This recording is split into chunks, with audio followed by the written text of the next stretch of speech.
It is now my pleasure to introduce our guest speaker. Mr. Tony Horvath was our 7th and 8th grade religion teacher. He was the first teacher to inspire us to carefully consider the foundations of our faith in a way that was honest and revealing to us. He was there to help us graduate from 8th grade, and now he's here to be with us once again. Please help me welcome Mr. Horvath.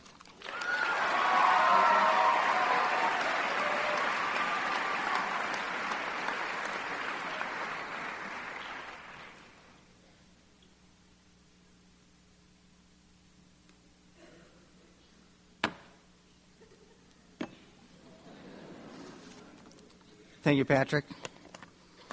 I've prepared a few words. Greetings, ladies and gentlemen, graduates.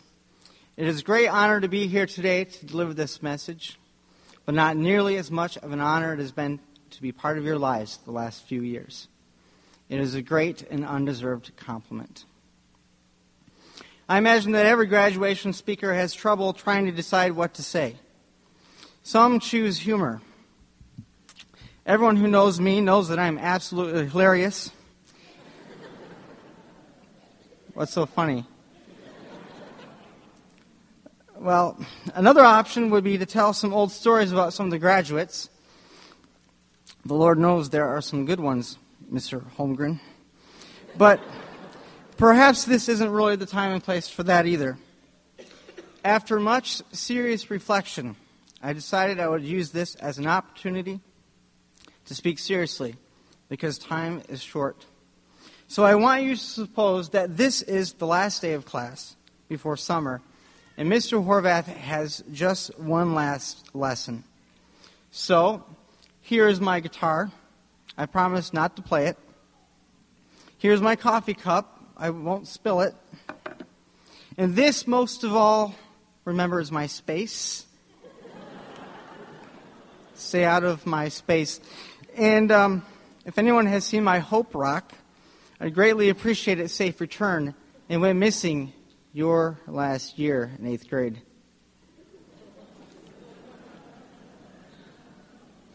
The last day of class begins the same way that the first day of class began. For those just joining us for the first time today, we always began with the question. That question was, who are you? Who are you? I am unique. The students are saying, I am a unique child of God, full of potential, and my life is hidden in Christ.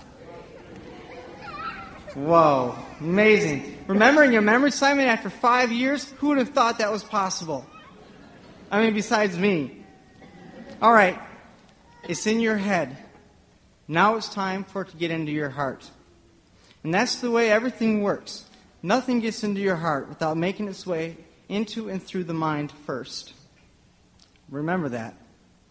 I learned that statement myself from my freshman religion teacher, and I can tell you from experience how profoundly beneficial it will be for you as you soak up its meaning over time, and this is important, live as though it were true. You see, the main question that all humans ask is, who am I? And many humans do stupid and silly things, even destructive things, in their search for an answer. But you already have that answer. So your search is over. And you have an answer not to just to the one question, but to 2 questions. I never told you about the second one. The second one is more important. Whose are you?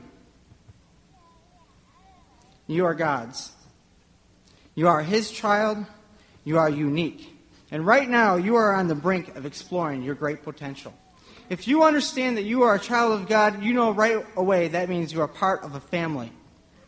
And what a grand compliment it is, because we don't deserve to be adopted into His family. And this is no ordinary family. God is the King. Therefore, ours is a royal family. Believe this. We are royalty. All that is His is ours, and that includes this world. And I charge you to take it by storm. You will find that such a view is dismissed by modern society. Let me give you an example of what I mean. Not too long ago, I took my 3-year-old son out to the playground where I pushed him on a swing. And I pushed him some more. And I pushed him some more. And I got tired. And I begged to be done. And he told me, push me more, Daddy, push me more. So I pushed him some more. My son was experiencing joy. But when you go out into the world, even that simple fact will be attacked. My son was not experiencing joy, many will say. My son's brain was merely processing sensory data. Or, in more simple words, vesicles filled with neurotransmitters pass electrical impulses from neuron to neuron as an interaction between striasomes and matrisomes mediated botanically active neurons, allow the amygdala to gather from the axon terminals the synthesis of sense and experience in the cerebral cortex.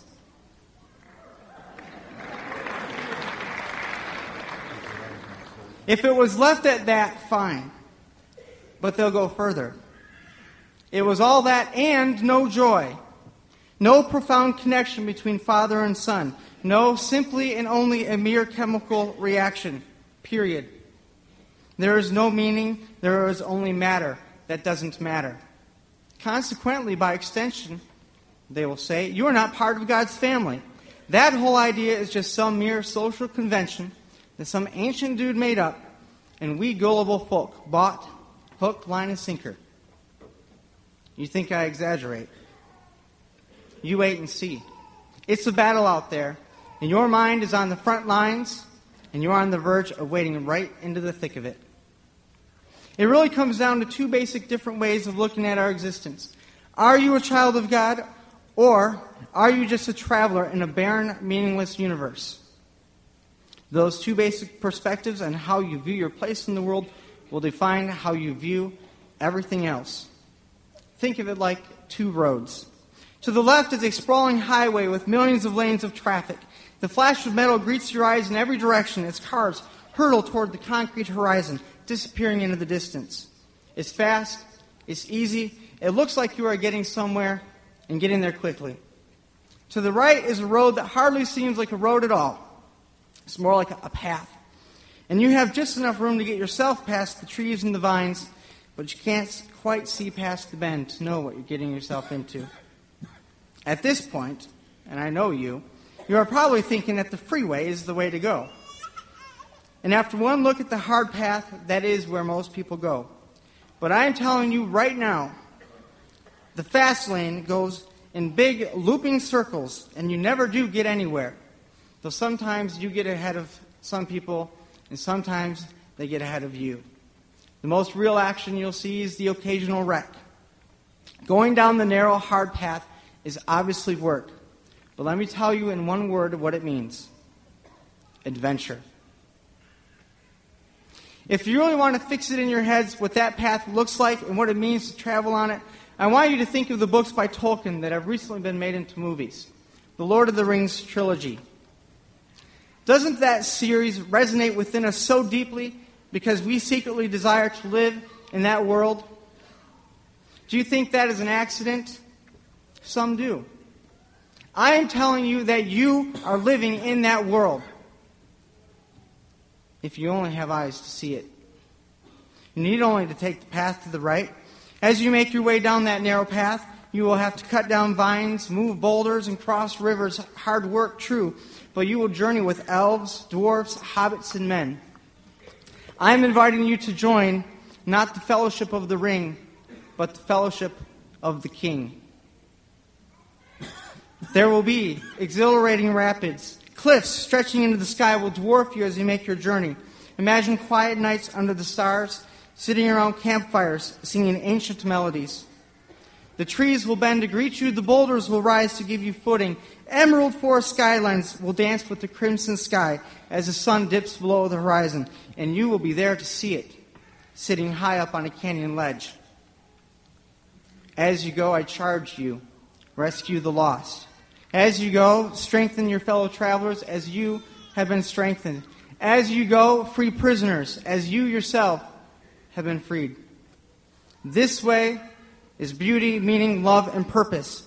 That way is just pavement stretching into pavement, into pavement, into pavement, into pavement, into pavement, into pavement. As God's unique creation, there will be unique quests that only you can do. Like Frodo with his burden of being the only one to carry the ring, there will be things that if you can't do, they won't be done.